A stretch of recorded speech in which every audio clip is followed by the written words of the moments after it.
Hello everyone and welcome back to the channel.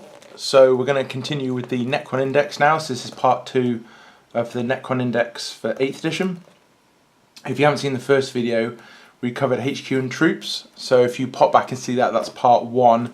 Partly to see what we said, but partly also because we're going to be referring back to things from that in this part.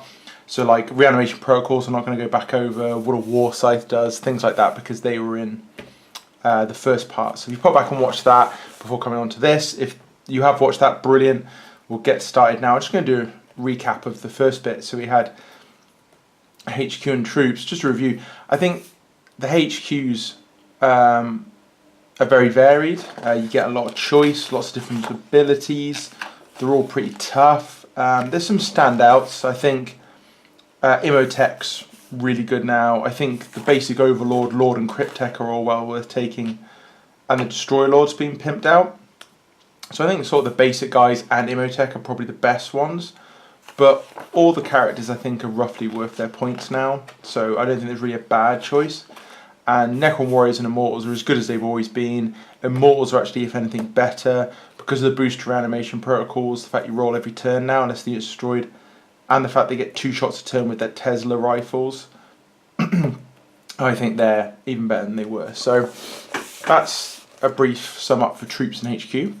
So we're going to go on to elites now. So we have Leech Guard first.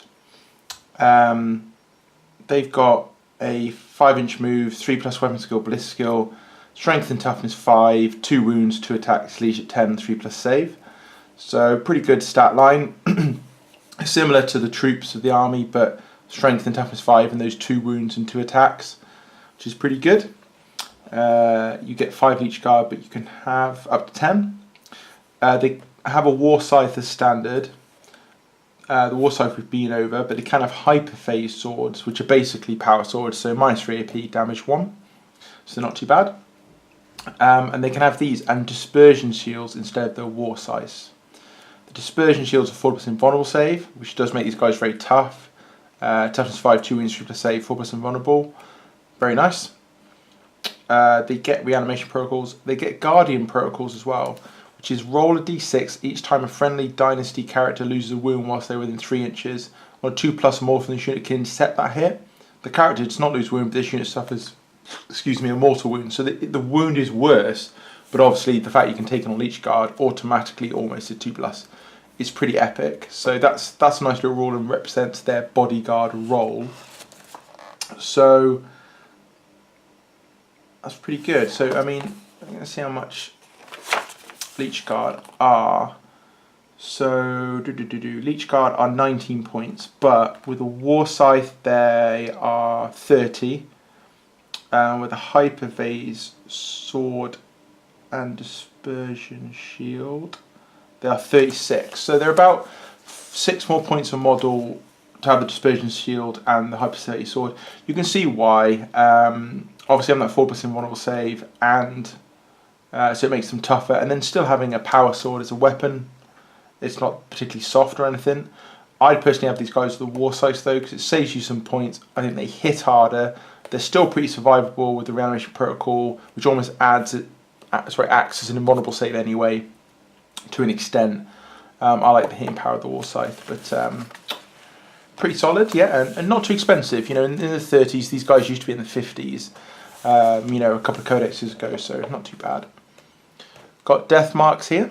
So death marks have a normal Necron Warrior stat line. They come armed with a Synaptic Disintegrator, which is a 24-inch range, rapid fire 1, strength 4, AP dash, damage 1. But like snipers, you can pick out characters, and each time you roll a wound roll of a 6, they suffer a mortal wound in addition to any other damage. They have reanimation protocols. They have Hunters from Hyperspace, which basically means they can deep strike 9 inches away, just like lots of units. But Ethereal Interception means that when an enemy unit is set up, and remember this is going to happen a lot now deep striking is so reliable, I think this is going to happen a lot. You can immediately set up unit death marks anywhere more than 9 inches away, assuming they were in reserve obviously, from the enemy models, and within 12 of the enemy unit just being set up. You can then make a shooting attack as if it was your shooting phase. What's really good about that, I mean, it's quite a cool counter anyway, but what's really cool about that is it doesn't say you don't shoot in your next phase. So it's not, you do have to target the unit that just turned up, so you are sort of restricted in that way, but the fact that you can still shoot in your next phase and you can pick which unit you intercept, so you can wait for the unit you want to intercept, I think that makes that a really, really good rule. They're 20 points death marks and their weapon is 0, so they are 20 points. Pretty good. The only thing that's a slight letdown for me is the weapon. I'd just like to have seen one more stat tweak, like AP -1. I know it's not a big difference, but just AP -1 or strength 5 or rapid fire 1, but 30-inch range, so that 15 inches. When you set up, you have a bit more of a choice about when you're going to get in rapid fire. Just that little bit extra. I think 20 points is good, solid, but I'd take Immortals, who are about 2 points cheaper averagely, over them. I'd just take more Immortals, to be honest. It's my own opinion. Flayed Ones. So much maligned unit normally takes Flayed Ones, so we'll see if they've got better. So they've got a Necron Warrior stat line, apart from the fact they have 4 attacks, which is really nice, and they are weapon skill, ballistic skill 6+, which doesn't matter because they don't shoot anyway, really. You can have a unit of up to 20, so you can have a big unit. They're armed with Flayer Claws, which are strength for the user, AP dash, damage 1, but you reroll fail wounds, so they basically got shred effectively, so not bad. They are only strength 4, so the 4 attacks and the 3+ to hit is great, but strength 4, even though you're rerolling wounds, is okay. Reanimation protocols. Flesh Hunger. When your opponent takes a morale test for an enemy unit within 3 inches of Flay Ones, you add 1 to the roll. Pretty cool. Morale is much more important now, so that's much more important, and it's used within 3 inches. So basically, one's the Flay Ones you're in combat with, really. We're at morale -1, so not too bad. Haunting Horrors. During deployment, you can set up a unit of Flayed Ones in a charnel pocket dimension instead of placing it on the battlefield. At the end of any of your move phase, they can set up 9 inches away. So they're also more likely to get to combat. You can deep strike them, maybe charge, but if not, you're right there next turn, assuming you don't get shot up. See how much expensive they are. 21, and their weapons don't cost. So 21 points. Again, though, I would take Immortals over them, and then as a backup, I'd take Death Marks over them. They're both cheaper. Their firepower is good. Their survivability is better than theirs anyway. The only advantage Flayed Ones have is in combat over these two, and obviously the initiative doesn't matter anymore. So the slow initiative doesn't matter, but they have only got a 4+ save. They haven't got any AP on the weapons. They only do damage 1. They're only strength to the user, and we don't have all vehicles are technically assault vehicles now in their own way, but you can't put them in a Ghost Ark as far as I'm aware, so you don't really have an assault vehicle to put them in. So I feel like they're just going to get shot up like they used to in the old edition. I may be wrong about that, but that's sort of what I think will happen. So far we've had a really good unit leech card, not excellent, but really good. Death Marks who are solid, and Flayed Ones who are okay, not too bad. So the elite section isn't quite living up to the troops in the HQ yet, but we have got some good units. We've got Citans who have big potential, so we'll see how they go. We have Triarch Praetorians and Triarch Stalker, which are better units in the old edition, so we'll see if they stay like that. And we are going to do the Ghost Ark in this episode as well, the dedicated transport, so a bit to look forward to. So Triarch Praetorians, movement 10, which is great. Apart from that, they've got the Leech Guard stat line, so solid. They can have a unit of up to 10, which you'd kind of expect. They come with Rod of the Covenant. So the Rod of the Covenant shooting is 12 inches, assault 1, strength 5, AP -3, damage 1. So it's nice and solid. It can deal with most things. You can charge after as well. And when you charge, you're then at strength of the user, which is strength 5 anyway, AP -3 and damage 1. So it's a good unit at shooting and combat. You'd like to see maybe a second shot with it or a better range, but it's good. Can't really complain.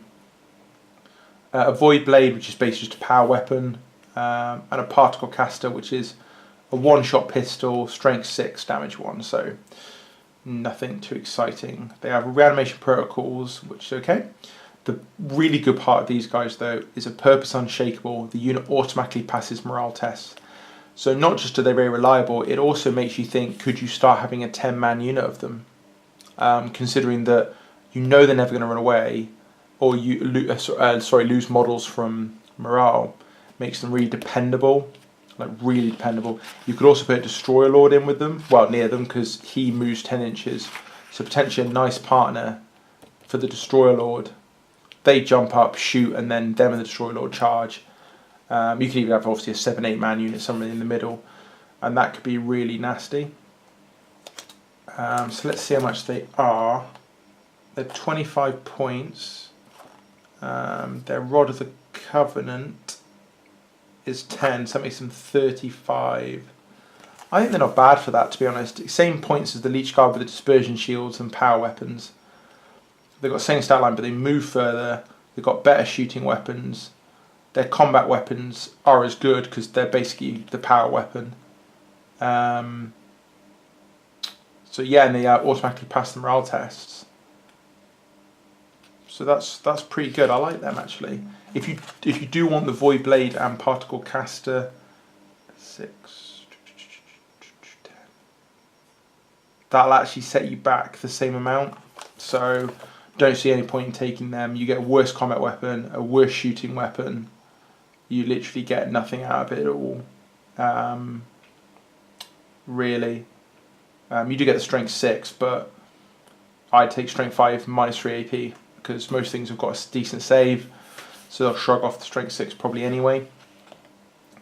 They also have the Fly rule in their keywords. So correct me if I'm wrong, I'm still getting used to the flying rules. Does that mean that they can technically fight in combat against flyers? In which case that's another reason to take them, because they can be a sort of anti-flyer. So Tri-Praetorians are looking pretty cool. I haven't got any of them in my Necron army, so I may well be looking at some of those soon. So we've gone to the Tri-Stalker. It's Strength 7, Toughness 6, 10 wounds, 3 attacks, Leisure 10, 3 plus save. So pretty good. Toughness 6 is a little shallow. You like to be Toughness 7 or above, but it's not terrible. You have got 10 wounds.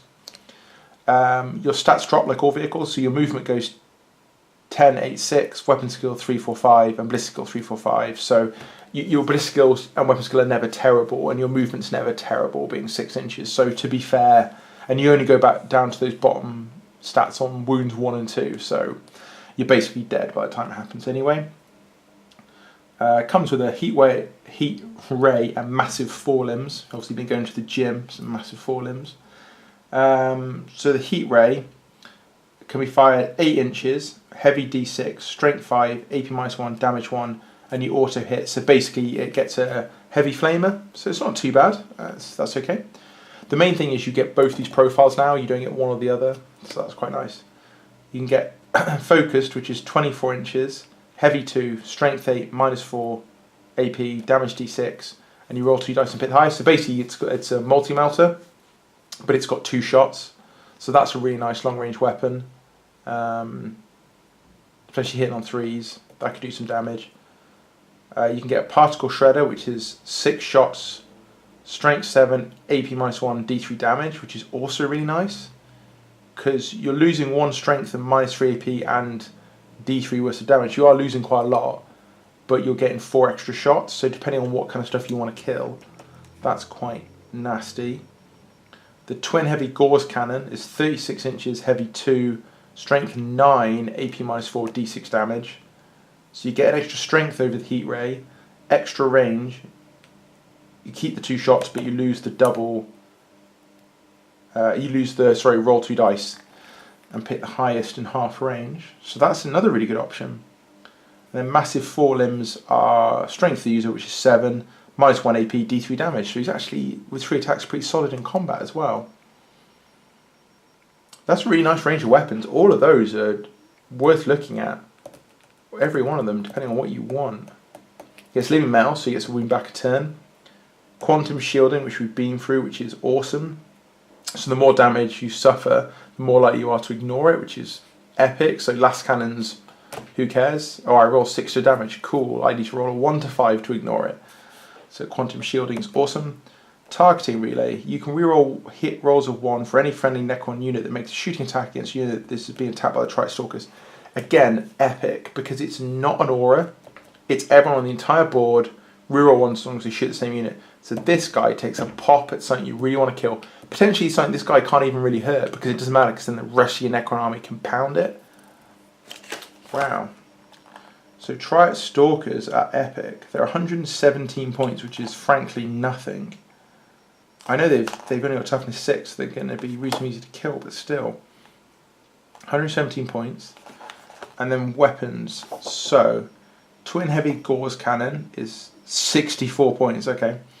So that's 180 odd for that. Particle Shredder is 41, so that's 160 odd. And the Heat Ray is 54, so 170 odd. So 160, 170, 180, depending what you want to give it. I think it's totally worth it though. I would look at taking 2. Again, something I haven't got in my Necron army. I'd look at taking 2 of those. Potentially arm them differently so they can focus on different things, or arm them both the same so they can focus in on something. But given that ability to help the rest of the army, I would get them to shoot at different things. All the weapons are perfectly capable. Maybe take the Heat Ray because you get the 2 types of shots, which helps. Would help on Overwatch as well. But they're all awesome. Yeah, just all round brilliant unit. Could not recommend the Trite Stalker enough. 2 of them would be roughly 340 points. Nothing really for what you're getting. Awesome. So Trite Stalker, guys, get on it. I'm sure. I mean, he was pretty good in the last rule, so I'm sure quite a few of you have already got him anyway, to be honest. But there we go. So now onto the Satan Shards. One of those things that probably needs a new model. There are a lot of things you can make them out of. Nagash being an obvious one from Age of Sigmar. But their rules have never kind of lived up to the hype. So this is going to be really interesting. I'm really hoping these guys are awesome. So they're both movement 8, they're both weapon skill ballistical 2+, they're both strength and toughness 7, they've both got 8 wounds, they've both got 4 attacks, both leash of 10, and both got a 4+ save. So immediate thought on that stat line, reasonably quick, 2+ to hit is great, toughness 7 with 8 wounds is pretty good, pretty solid. The only probably negative is the 4+ save isn't incredible, so but we'll see what else they get. So the Nightbringer gets Gaze of Death and Scythe of the Nightbringer. Gaze of Death is a 12-inch shot, which is Assault D6. It always wounds on a 2+ unless targeting a vehicle, in which case on a 6+, but you obviously just always target infantry. AP -4, damage D3. Wow. Great start. So, yes, you're at the mercy of D6, but still getting 3 or 4 hits. You're going to hit on 2s, you're basically going to deny everyone a save, you're going to wound on 2s, and you're going to do D3 damage a hit. He's got to get in close, but he's good in combat, so we don't mind that. Scythe of the Nightbringer always wounds on 2+ again, unless it's targeting a vehicle, in which case it has a strength characteristic of 7. So the Scythe is actually good against both. Better against infantry, but good against both. AP -4 and D6 damage now. So that's really cool. 4+ invulnerable save, great, just backs up that 4+ save. Powers of the Satan. So we've been through the powers of the Satan, so we can also use them on top of Gaze of Death. And no casting them, no perils, so that's really cool. He can fly, so again, attacking vehicles, things like that. Reality on Rebels. If the Satan Shard of the Nightbringer is ever reduced to no wounds, roll a D6 before removing the model. On a 4+, its Necrodermis tears a hole in reality, and each unit within 3 inches suffers D3 more wounds. So just a little bit, not much more, but a little bit more incentive to get him in there into combat, because you've got a 50% chance of hurting some people around him. So I like the Nightbringer. He's looking cool. So how many points is he? Satan Nightbringer. 230. Okay. Does he have to pay for those weapons? Gaze of Death and Scythe of the Nightbringer? I wouldn't presume so, but just... no.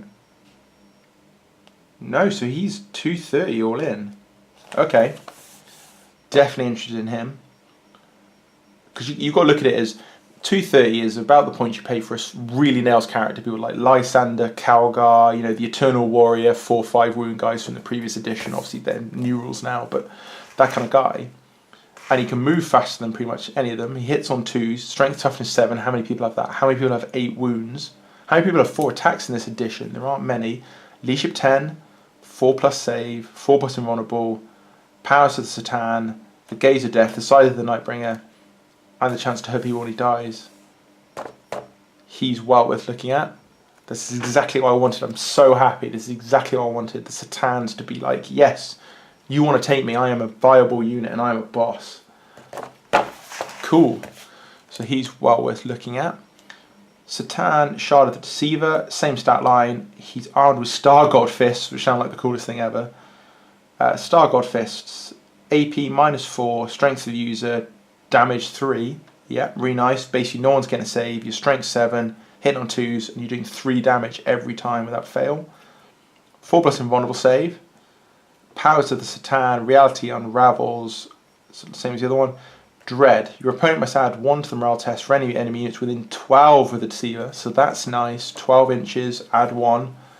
It's nice. It's not amazing. If it was add 2, that would be awesome, but it's still nice. Grand Illusion. At the beginning of the first battle round, but before the first turn begins, you can remove the Satan Shard of the Nightbringer and or up to D3 other friendly Necron units, and then set them up again more than 12 inches from any enemy models. If you do so, the units can't charge. Wow. So it's the Satan and at least one of the unit, but up to 3. 12 inches from the enemy, so you can ignore deployment zones. It doesn't say anything about being in a deployment zone. So you can just rock up. And it only says you can't charge. So him and like 3 immortal units potentially could rock up rapid fire range of the enemy and just lace them. Ooh, Grand Illusion's got better. The Satan Shard's 225 of the Deceiver. Again, well worth looking at, especially if you've got units that would really take advantage of that Grand Illusion. Like really, really take advantage of that. I still prefer the Nightbringer, but they're both awesome and well worth their points. Wow, good news everyone, the Satan are back. Now we just need some new models, or everyone to keep using the Nagash model, etc. So the Ghost Ark, weapon skill 6+, strength, toughness 6, 14 wounds, leadership 10, 4+ save. It goes down, movement 1284, ballistic skill 345, attacks 3, d3, 1. Gore's Flare Array is 24 inches, rapid fire 5, strength 4, AP -1, damage 1, so as it was in the last one. It has living metal, quantum shielding, it hovers, which means you just use the base. It used the hull of the model. It explodes. It can only fit warriors, just like before. Transport capacity of 10. The only thing we have is repair barge. Any models returned to this unit. You can make reanimation protocols for any slain models from units embarked on the Ghost Ark, even if their units are not on the battlefield. So that's cool. In addition, at the end of each of your movement phases, you can make reanimation protocols for any slain models from a single warriors unit within 3 inches of the Ghost Ark. So that is like a double reanimation protocols again. So if you have a couple of Ghost Arks and a Res Orb, you've got like 3 double reanimations, except for these guys can do it every turn. So that's a bit awesome. How much is the Ghost Ark? 170, so it has gone up, but 14 wounds, repair barge, decent shielding, quantum shielding, living metal. Absolutely keep taking Ghost Arks, guys. Keep taking Ghost Arks. So that's the end of this part, guys. That's part 2 of the Necron Index. Elites and dedicated transports. The transport Ghost Ark's awesome. The Satans are back. They're epic. Awesome. Triarch Praetorians are really good. Triarch Stalkers are really good. Anything with Triarch in the name, basically. Death Marks are solid. Flayed Ones are still probably a little bit of a disappointment, but you could use them, especially with the Satan Deceiver, to get them within 12 inches at the start of the game.